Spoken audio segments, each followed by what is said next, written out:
Hello, welcome to Do It Yourself channel. Today I will show you how to remove a SIM card from our Samsung Galaxy S22 Ultra phone.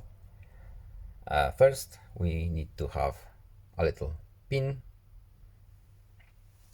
Our SIM card slot is at the bottom of the phone, right here, and we simply need to insert our pin in the hole. Push it a little bit until it pops out. Yes, we have a little warning here.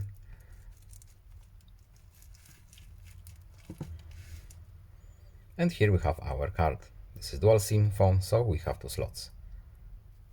We remove our card and we can put back SIM tray where it was. Push it until it clicks and it's done. Our phone is now SIM cardless. That's all.